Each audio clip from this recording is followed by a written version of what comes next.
Boa noite, novamente estamos aqui para dar mais um estudo do livro Saúde Existencial. Estamos abordando o capítulo 5. Hoje iremos concluir o tema Buscar o Reino de Deus, o encontro com o ser.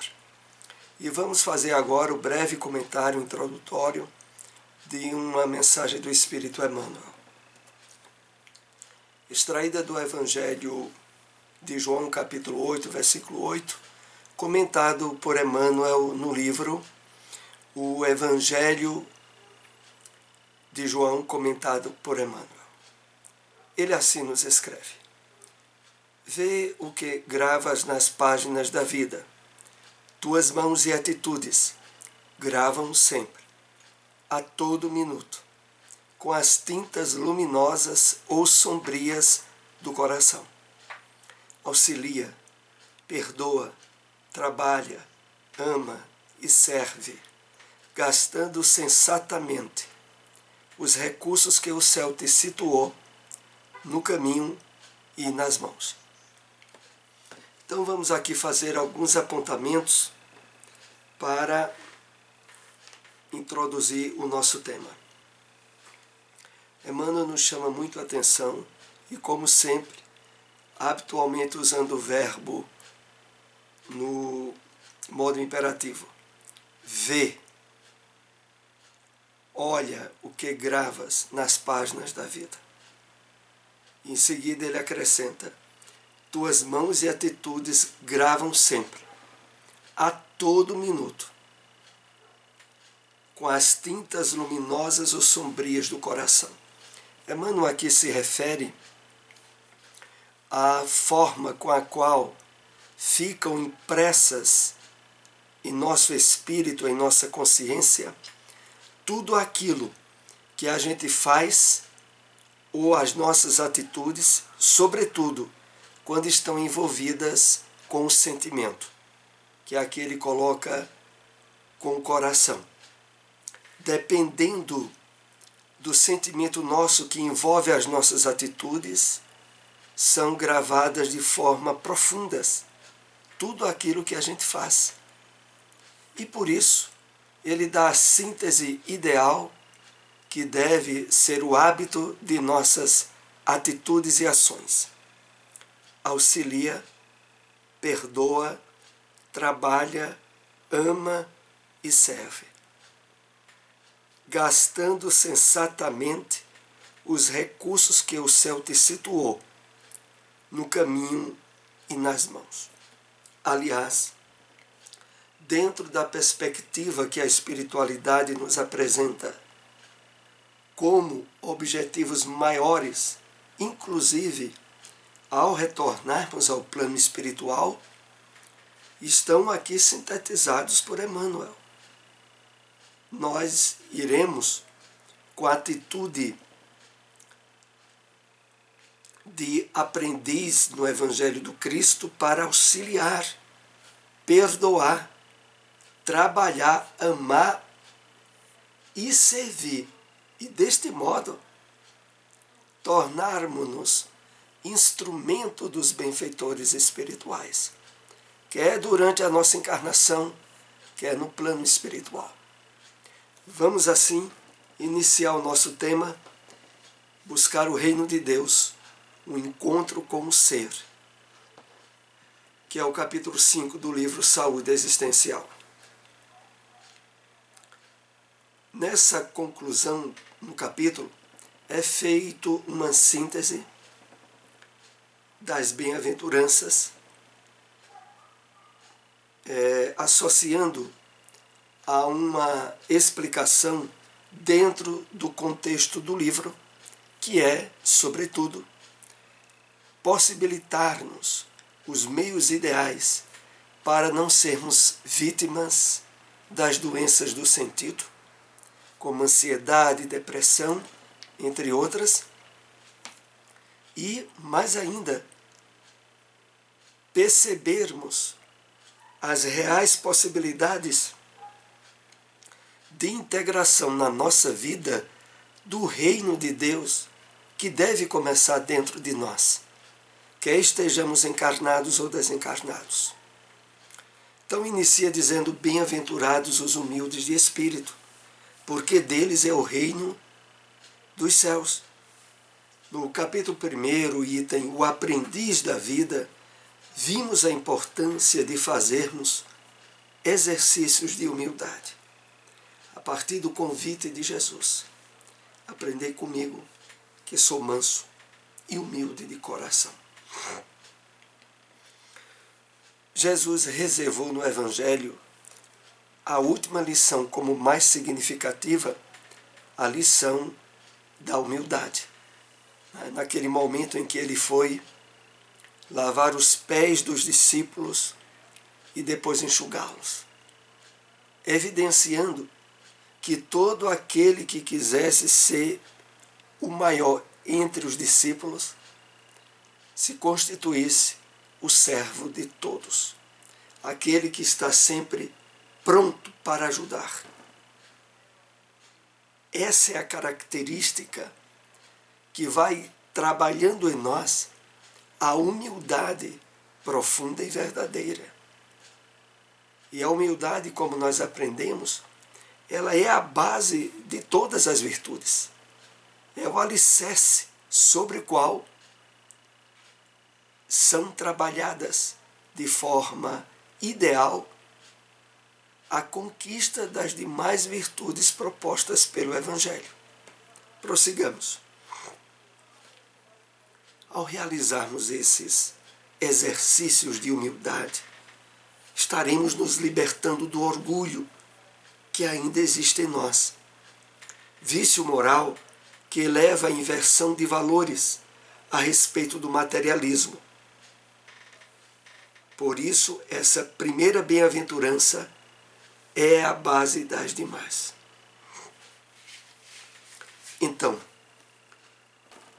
o primeiro passo que aqui nos é colocado no estabelecimento das demais virtudes do Evangelho é a da humildade, que é aquela posição a qual somos estimulados como aprendizes, como estando abertos às mudanças, às ressignificações de valores face à nossa aproximação do Evangelho do Cristo.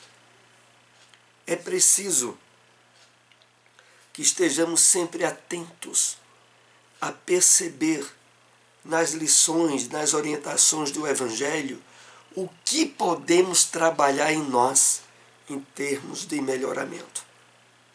É essa atitude de estar sensível a perceber e a trabalhar essas mudanças que vai se realizando essa base no alicerce da humildade para a conquista das demais virtudes.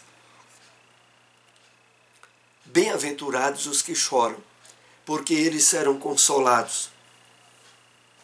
Quantos choram de desespero, movidos pela rebeldia de não aceitarem as conjunturas da vida, convidando-as a um aprendizado.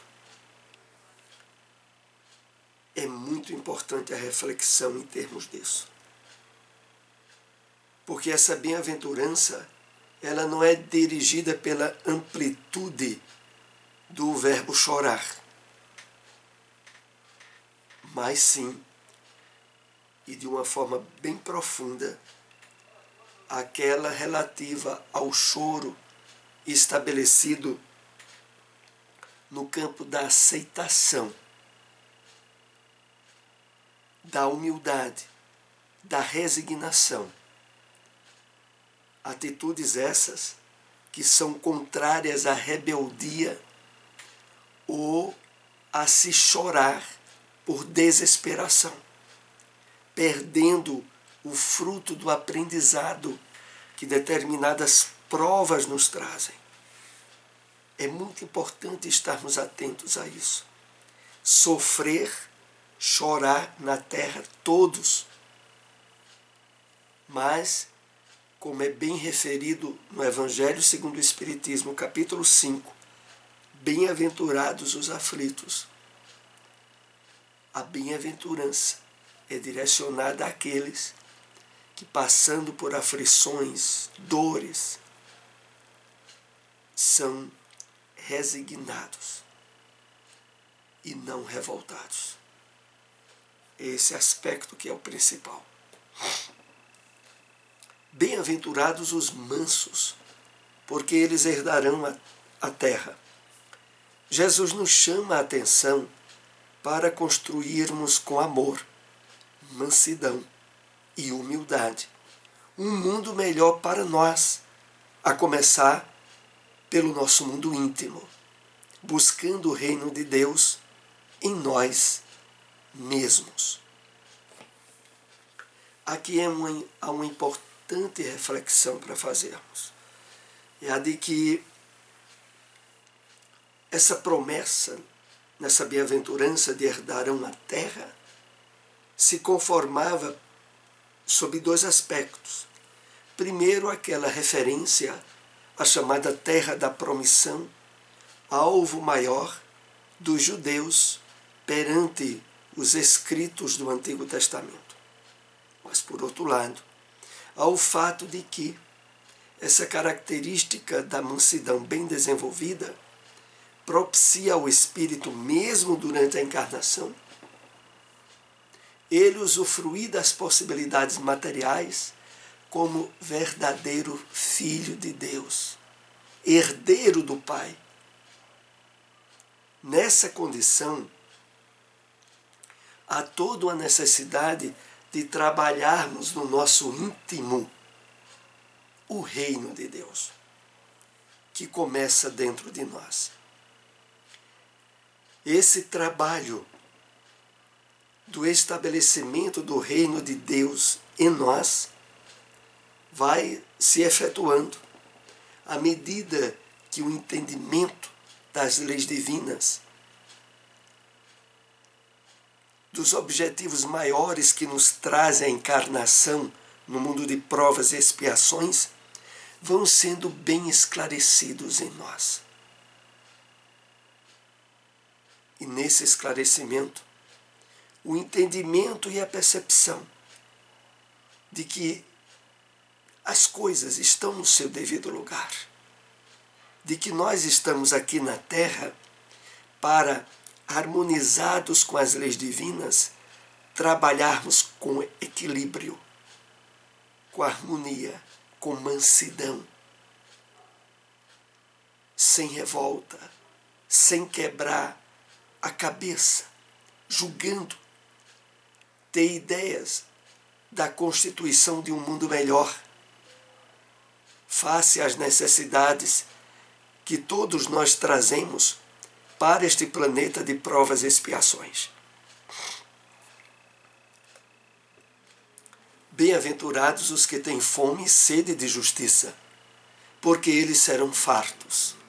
O reino de Deus é feito de equanimidade. Por isso, não existem injustiçados, apesar de existirem muitas injustiças. Para podermos entender essa sentença colocada no livro Saúde Existencial, é muito importante essa separação.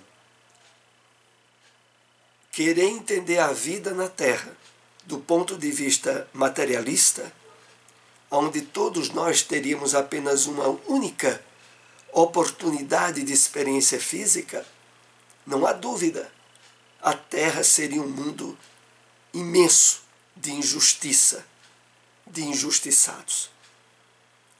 Mas quando a nossa visão se amplia na percepção da reencarnação, da pluralidade das existências, aí nós nos deparamos que pelo fato de estarmos neste mundo de provas e expiações, necessariamente vivenciamos situações que aparentemente são uma grande injustiça, mas que na percepção da imortalidade, na verdade, não há ninguém injustiçado. É essa visão de amplitude que o Evangelho do Cristo nos possibilita. Quando estamos com fome e sede de justiça, é necessário que mergulhemos nas causas das injustiças que existem em nós, originadas do desamor, da rebeldia, do egoísmo e do orgulho, para que possamos aprender com os nossos erros.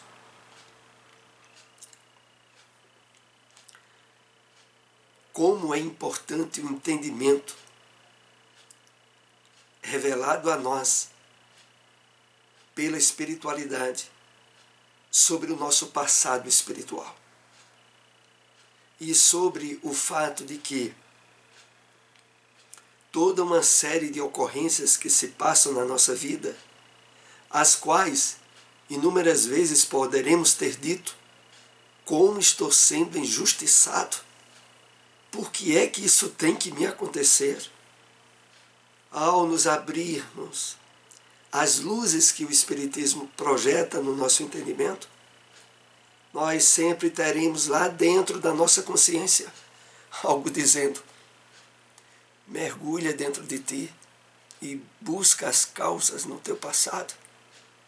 Aquilo que não encontras justificativas na vida presente, necessariamente tem uma causa no passado de outras encarnações.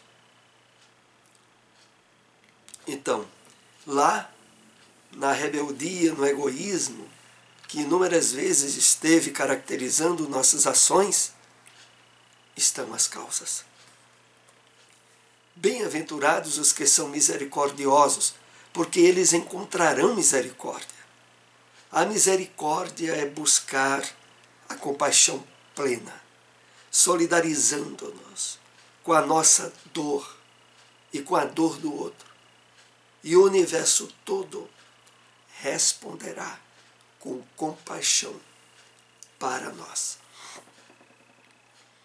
A grande lição que fica nesse olhar de misericórdia que o Evangelho nos convida a termos sobre os outros, sobre a própria vida, é de que isso só de fato acontece se tivermos também para conosco mesmos tolerância, misericórdia, auto-perdão, para podermos interagir na sociedade, vivenciando essa bem-aventurança. Em primeiro lugar, precisamos ter trabalhado ela conosco mesmos. É isso que o texto aqui nos chama. Bem-aventurados os pacificadores, porque eles serão chamados filhos de Deus. Para sermos pacificadores, necessitamos de pacificação interior. Para sermos agentes da paz, em primeiro lugar, é necessário ter estabelecido a paz em nosso íntimo. Mesmo diante de uma série de imperfeições e problemas que trazemos do nosso passado, ao ressignificarmos o nosso olhar sobre a vida e sobre nós mesmos, sob a luz da doutrina espírita, nós conseguimos estabelecer um clima de paz e de harmonia a partir de nós mesmos. E nesse trabalho que fazemos conosco, os nossos olhos, a nossa maneira de ver, encarar a vida, os fatos e as outras pessoas, vão estar envolvidos por essas vibrações de pacificação que já teremos estabelecido em nosso íntimo. É essa a questão. Bem-aventurados sois vós, quando vos injuriarem e perseguirem, e mentindo disserem todo o mal contra vós, por minha causa. Em um mundo ainda repleto de iniquidades, causadas pelo materialismo, aqueles que buscam os ideais cristãos são perseguidos por encarnados e desencarnados. Então essa bem-aventurança, ela vem com o propósito de nos sentirmos fortalecidos face os resultados que muitas vezes ocorrem do nosso esforço de melhoramento espiritual e íntimo. Pelo fato de estarmos ainda mergulhados nas experiências de um mundo atrasado como a Terra, há não só a perseguição, o desentendimento de espíritos encarnados, mas também dos desencarnados, que trilham ainda no seu íntimo a inveja pela paz e felicidade daqueles que estão agora se alinhando aos ensinamentos do Cristo. Então, prevendo isso, Jesus já nos antecipava no caminho de termos consciência dessa felicidade, dessa bem-aventurança, que não pode ser tisnada pela inveja ou pela perseguição dos outros, sejam de que esfera vibratória estiverem. A consciência de estar no caminho certo, de estar no esforço necessário da prática do bem e da caridade, devem por si só nos dar um nível de paz, de plenitude íntima, que servirão de vanguarda, de segurança para enfrentarmos as adversidades daqueles que, estando ainda no caminho da infelicidade, não suportam e são envolvidos por inveja aqueles que já estão trabalhando a felicidade dentro de si mesmos. A maior parte das perseguições é proveniente do mundo espiritual inferior, de mentes muito inteligentes, mas pouco moralizadas, que se utilizam de encarnados em vigilantes para perseguirem aqueles que ousam seguir os ideais cristãos. Então aqui, esse texto deixa para nós bem claro: estarmos agora trabalhando e vivenciando um nível de paz íntima, de esforço, de alinhamento com as leis divinas e com o Evangelho do Cristo, infundirá, às vezes em encarnados, outras vezes em desencarnados, que procurarão, de algum modo, nos causar dificuldades, problemas, por estabelecerem verdadeiras perseguições contra nós. Porém, se dermos o testemunho com firmeza, se perseverarmos até o fim, o resultado será o fortalecimento do reino de Deus em nós mesmos, a fim de contribuirmos com a regeneração do planeta. Que maravilha, né? Cabe a nós o esforço perseverante de, uma vez alinhados com o propósito de reforma íntima do Evangelho do Cristo, não olharmos para trás. Como Jesus já advertia a seus discípulos: aquele que mete mão no arado não pode mais olhar para trás. Lembrai-vos da mulher de Ló, advertia o Cristo, se referindo ao livro lá do Antigo Testamento, que narra o episódio da mulher de Ló, que ao abandonar Sodoma e Gomorra com o marido e a família, olha para trás. E na linguagem do Evangelho, se transforma numa estátua de sal.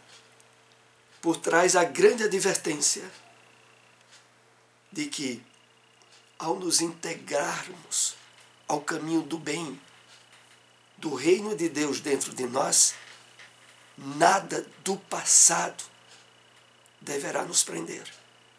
O que fez a mulher de Ló olhar para trás foram ligações de natureza inferior que ela deixava na cidade, que estava sendo abandonada.